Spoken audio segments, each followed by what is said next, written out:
नमस्कार साथियों, हमारे YouTube चैनल में आपका स्वागत है। अपनी तैयारी को एक लेवल अप करने के लिए हमारे चैनल को सब्सक्राइब करें, बेल आइकन जरूर प्रेस करें जिससे सभी नोटिफिकेशंस आपको टाइम से मिलते रहें।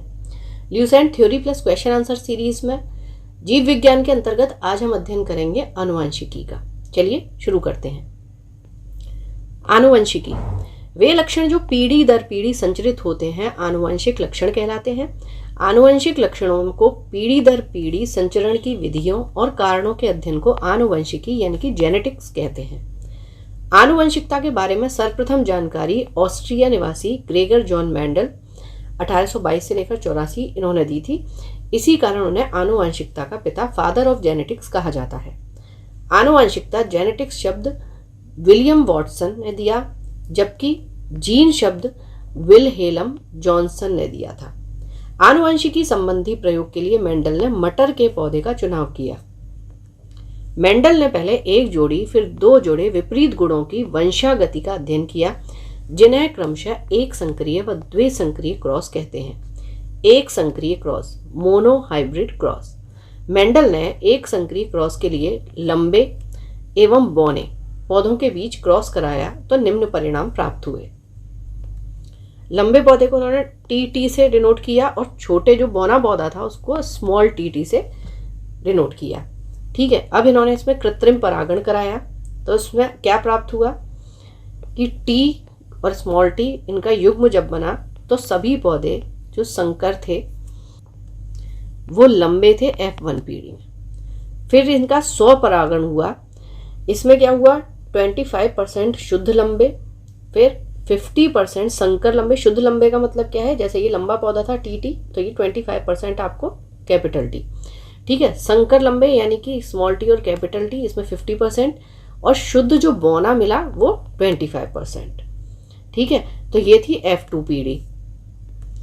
फिर उसके बाद क्या हुआ, अब ये शुद्ध लंबे थे, इनका 100 परागण हुआ तो हमेशा शुद्ध लंबे ही पौधे मिले।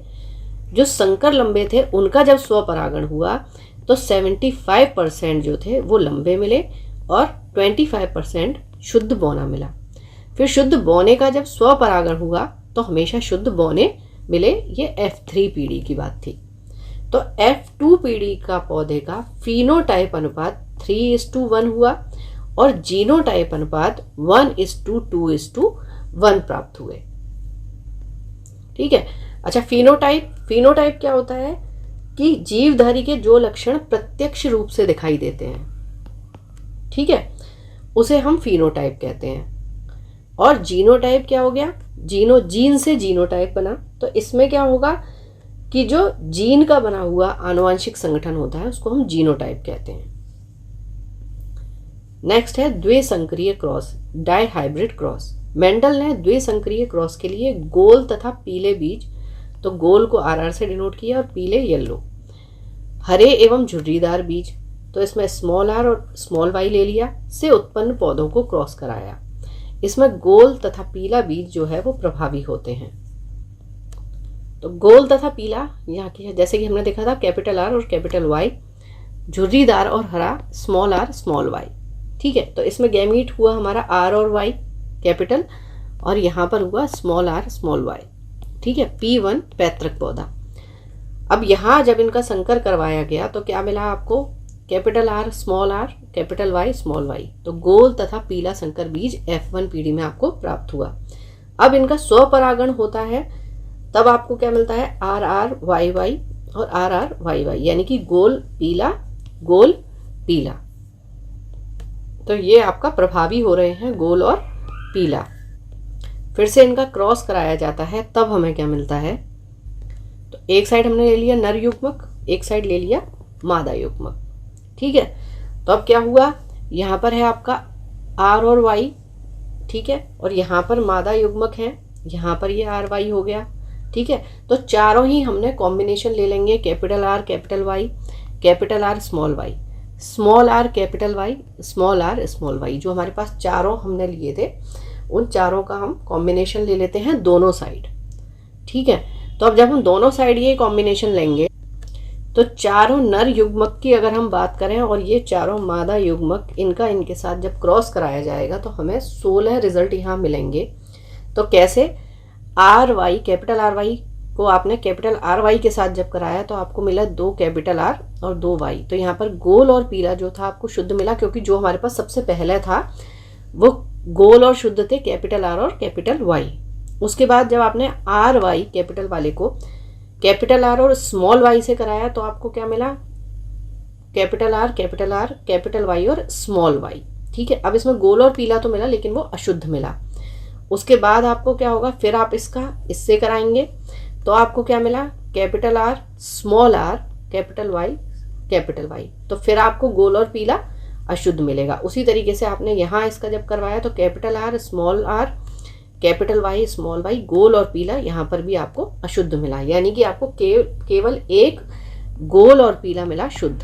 ठीक है, उसी तरीके से अब जब हम चारों का कराते हैं, इसका हमने कराया तो फिर आपको यहाँ मिला capital R capital Y small Y, गोल और पीला मिला अशुद्ध। उसके बाद कैपिटल आर तो यहाँ गोल मिला लेकिन वाई यहाँ पर भी स्मॉल था, यहाँ पर भी स्मॉल था, तो यहाँ पर गोल और हरा मिलेगा जो कि शुद्ध होगा, क्योंकि यहाँ पर गोल भी शुद्ध है और हरा भी शुद्ध है। उसी तरीके से अब इससे कराएंगे तो capital R capital Y small Y, तो गोल और पीला मिला लेकिन अशुद्ध मिला। फिर capital R small R capital Y वो स्मॉल वाई, तो यहाँ पर फिर आपको मिलेगा गोल और हरा मिलेगा लेकिन ये अशुद्ध मिलेगा, क्योंकि शुद्ध कब होता है, जब आपके पास गोल जो होता वो दोनों कैपिटल आर होते। अब उसके बाद फिर आपने कराया यहाँ पर, फिर उसी तरीके से अब इसका चारों से होगा और फिर इसका भी चारों से होगा। तो इस तरीके से आपको यहाँ गोल पीला अशुद्ध मिला, फिर गोल पीला अशुद्ध मिला, झुर्रीदार और पीला यहाँ पर शुद्ध मिल गया आपको, फिर झुर्रीदार और पीला यहाँ पे अशुद्ध मिल गया। ठीक है, फिर गोल और पीला अशुद्ध मिला, गोल और हरा फिर अशुद्ध मिला, झुर्रीदार और पीला अशुद्ध मिला और झुर्रीदार और हरा शुद्ध मिला। ठीक है, तो अब इस तरीके से हम क्या देखते हैं कि जब हम ऊपर वाले चार का, जैसे हर एक का हम जब चारों से कराते हैं तो 4 कराने में हमें एक शुद्ध मिलता है। ठीक है, देखिए इसमें भी एक शुद्ध मिला, यहाँ एक शुद्ध, यहाँ एक शुद्ध और फिर यहाँ पर आपको एक शुद्ध। तो अतः F2 पीढ़ी के पौधों का फिनोटाइप अनुपात 9:3:3:1 प्राप्त हुए और F2 पीढ़ी के पौधों का जो जीनोटाइप अनुपात था वो 1:2:1:2:4:2:1:1 हमें प्राप्त हुए। चलिए अब एक बार फिनोटाइप और जीनोटाइप समझ लेते हैं कि हमें कैसे कैसे मिले। तो फिनोटाइप में क्या होता है, जो प्रत्यक्ष लक्षण आपको दिखाई देते हैं वो फिनोटाइप हो गए, यानी वो हमें मिला था 9:3:3:1। ठीक है, तो अब कैसे, जो हमें 9 मिले वो मिले गोल और पीला। अब इसमें शुद्ध और अशुद्ध की बात नहीं है, लेकिन गोल और पीले वाले जो लक्षण थे वो हमें मिले 9। तो यहाँ 1 2 3 4 5 6 7 8 9। ठीक है, 3 हमें क्या मिले, गोल और हरा, 1 2 3। ठीक है, ये 3 हो गया। उसके बाद झुर्रीदार और पीला हमें मिले 3, 9:3:3 और 1 हमें मिला झुर्रीदार और हरा। तो ये थे हमारे फिनोटाइप। अब अगर बात करेंगे जीनोटाइप की, तो जीनोटाइप में क्या हुआ था, ये आर वाई इस तरीके से हमें दिखाई दे रहे थे, इनके युग्म बने थे। तो क्या होगा, ये हमने देखा था, तो हमें कैसे मिला, 1:2:1:2:1:2:1:1। ठीक है, तो यानी क्या होगा, कुछ चीज़ ऐसी होगी जो हमें एक ही मिलेगी, कुछ ऐसे होंगे कॉम्बिनेशन जो हमें 2 मिलेंगे, कुछ फिर 1 मिले, फिर 4 मिले, इस तरीके से ये कॉम्बिनेशन बनेगा। तो अब जो इसमें एक हैं वो कौन से हैं, जो हमें शुद्ध मिले हैं, RRYY। ठीक है, ये हो गया, उसके बाद झुर्रीदार और पीला हो गया, झुर्रीदार और हरा हो गया। तो ये हमारे हैं जो एक हैं। ठीक है, उसके बाद 2 हमें कौन से मिले, जैसे गोल और पीला, RR capital Y small Y, जो अशुद्ध थे यहाँ पर भी RR capital Y small Y, 1 2 ये हो गए। Capital R small r, Y capital Y capital R, capital Y, capital Y, 1 2 हमारे ये हो गए। ठीक है, अब आता है कि 4 कौन से हैं। तो 4 आप एक सीध में देखेंगे तो ये चारों गोल पीला, गोल पीला, गोल पीला, गोल पीला अशुद्ध। Capital R small R, capital Y small Y, capital R small R, capital Y small Y, capital R small R, capital Y small Y, और फिर से यही कॉम्बिनेशन। ये हमें 4 मिला। ठीक है, अब 2 हमारे 2 रह गए हैं, तो वो कौन कौन से हमारे पास हो गए? Small R, capital Y small Y, small R, capital Y small Y, झुर्रीदार और पीला जो अशुद्ध है उसका कॉम्बिनेशन, और एक ही जो गोल और हरे का कॉम्बिनेशन है, 2 ये हुए। तो इस तरीके से ये वाला हमारा जीनोटाइप का जो रेशियो था और फिनोटाइप वाला हमने अभी देख लिया था। उपयुक्त दोनों प्रकार के प्रयोगों के आधार पर मेंडल ने आनुवंशिकता संबंधी कुछ नियम दिए, जिन्हें मेंडल के आनुवंशिकता के नियम के नाम से जाना जाता है। इन नियमों में से पहला एवं दूसरा नियम एक संक्रिय क्रॉस के आधार पर तीसरा नियम द्विसंक्रिय क्रॉस पर आधारित है। मेंडल के नियम: प्रभाविकता का नियम, लॉ ऑफ डोमिनेंस। एक जोड़ा विपर्यायी गुणों वाले शुद्ध पिता या माता में संकरण करने से प्रथम पीढ़ी में प्रभावी गुण प्रकट होते हैं, जबकि अप्रभावी गुण छिप जाते हैं। ठीक है, पहली पीढ़ी में क्या होगा, जो प्रभावी गुण है वो दिखाई देंगे और अप्रभावी जो है वो छुप जाएंगे। प्रथम पीढ़ी में केवल प्रभावी गुण ही दिखाई देता है,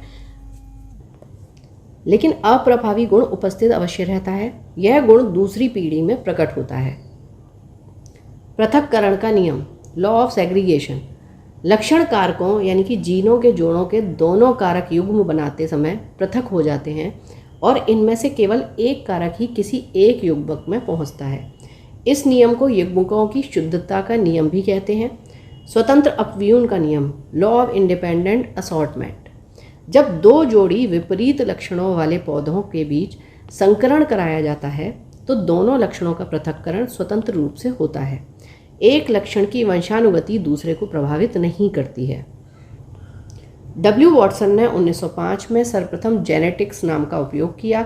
जोहानसन ने 1909 में सर्वप्रथम जीन शब्द का प्रयोग किया। फिनोटाइप, जीवधारी के जो लक्षण प्रत्यक्ष रूप से दिखाई पड़ते हैं उसे फिनोटाइप कहते हैं। जीनोटाइप, जीवधारी के आनुवंशिक संगठन को उसका जीनोटाइप कहते हैं, जो कि कारकों या जीन का बना होता है। युग्म विकल्पी, एलेल्स, एक ही गुण के विभिन्न विपर्यायी रूपों को प्रकट करने वाले लक्षण कारकों को एक दूसरे का युग्म विकल्पी या एलील कहते हैं। सहलग्नता या लिंकेज, एक ही गुणसूत्र पर स्थित जीनों में एक साथ वंशगत होने की प्रवृत्ति पाई जाती है। जीनों की इस प्रवृत्ति को सहलग्नता कहते हैं, जबकि जीन जो एक ही गुणसूत्र पर स्थापित होते हैं और एक साथ वंशानुगत होते हैं उन्हें सहलग्न जीन या लिंक्ड जीन्स कहते हैं। लिंग सहलग्न जीन, सेक्स लिंक्ड जीन्स, लिंग सहलग्न गुणों को एक पीढ़ी से दूसरी पीढ़ी में ले जाते हैं।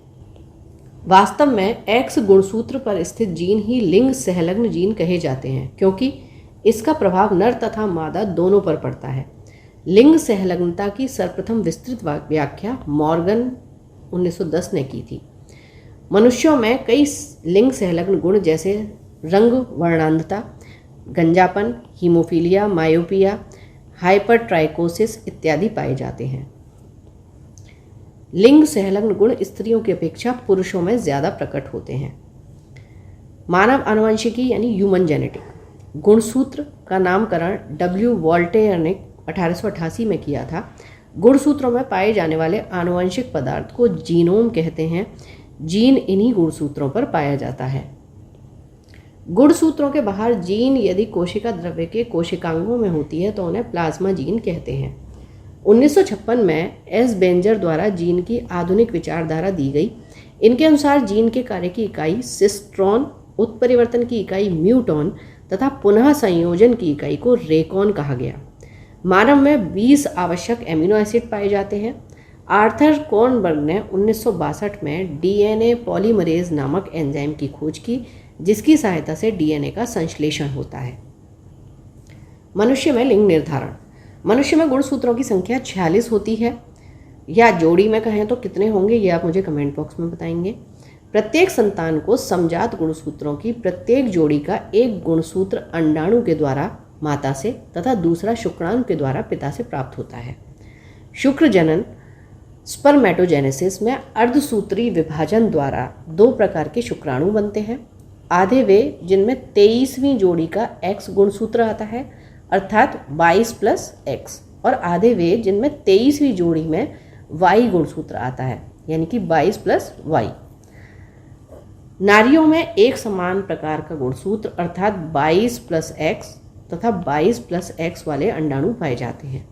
निषेचन के समय यदि अंडाणु X गुणसूत्र वाले शुक्राणु से मिलता है तो युग्मनज में 23वीं जोड़ी XX होगी और इससे बनने वाली संतान लड़की होगी। इसके विपरीत किसी अंडाणु से Y गुणसूत्र वाला शुक्राणु निषेचित होगा तो XY गुणसूत्र वाला युग्मनज बनेगा और संतान लड़का होगा। अतः पुरुष का गुणसूत्र संतान में लिंग निर्धारण के लिए उत्तरदायी है। परखनली शिशु के मामले में निषेचन परखनली के अंदर होता है। शिशु का पितृत्व स्थापित करने के लिए DNA फिंगरप्रिंटिंग तकनीक का उपयोग किया जाता है। चलिए अब चैप्टर से संबंधित कुछ क्वेश्चन आंसर्स। आनुवंशिकता के जनक कहे जाते हैं मेंडल। आनुवंशिकी इकाइयाँ हैं जीन। आनुवंशिक यूनिट अर्थात जीन होते हैं गुणसूत्रों में। जीन है DNA का एक भाग। सर्वप्रथम प्रयोगशाला में जीन का संश्लेषण करने वाले वैज्ञानिक हैं खुराना। एक जीन एक एंजाइम सिद्धांत प्रतिपादित किया बीडल व टैटम ने। जीन को व्यक्त किया जा सकता है आनुवंशिकता की इकाई, उत्परिवर्तन की इकाई, DNA का एक भाग, सभी तरीके से। जीन का वर्तमान नाम देने वाले वैज्ञानिक हैं जोहानसन। कोशिका में पाया जाने वाला आनुवंशिक पदार्थ है DNA। प्रयोगशाला में सर्वप्रथम DNA का संश्लेषण किसने किया? खुराना ने। अच्छा, कुछ जीव जातियाँ उनमें गुणसूत्र एस्केरिस में 2, मच्छर में 6, घरेलू मक्खी 12, मटर 14, प्याज 16, मक्का 20, टमाटर 24, मेढक 26, नींबू 18 और 36, बिल्ली 38, चूहा 40, चूहा माउस और चूहा रैट 42, गेहूँ 42, खरगोश 44, मनुष्य 46, आलू 48, चिंपैंजी 48, तंबाकू में 48, घोड़ा 64, कुत्ता 78, कबूतर 80, टेरिडोफाइट्स में 1300 से 1600। अच्छा, अब यहाँ चूहे में देखिए आपको यहाँ कन्फ्यूज़न हो रहा होगा, तो इनके साइज़ के आधार पर और एक दो कुछ लक्षण इनमें होते हैं जो डिफरेंट होते हैं, उस आधार पर इन्हें माउस और रैट और इनमें जो नंबर्स हैं वो डिफरेंट होते हैं। ठीक है, जनरली अगर हम लेंगे तो साइज़ में जो रैट हैं वो बड़े होते हैं और माउस जो हैं वो छोटे होते हैं। अगर कान की आप बात करेंगे तो कान जो रैट्स के हैं वो छोटे होंगे, ठीक है, और माउस के कान बड़े होंगे।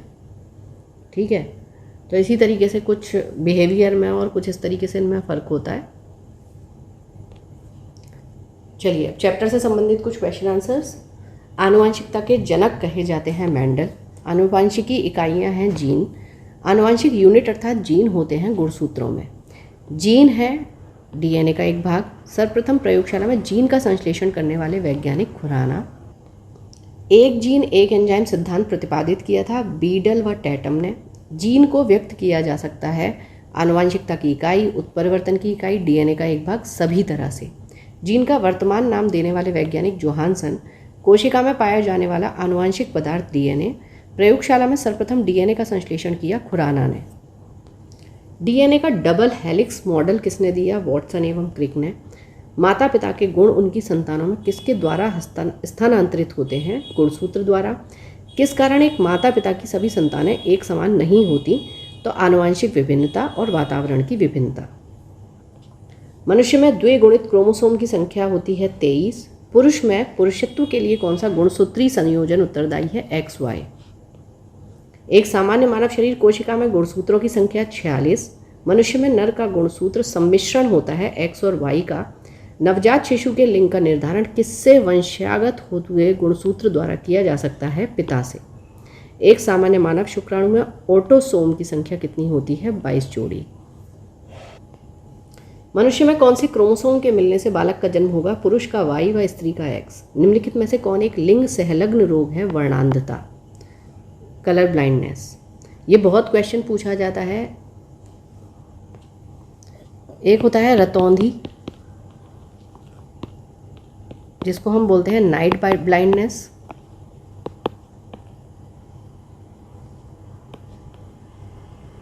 और ये है वर्णांधता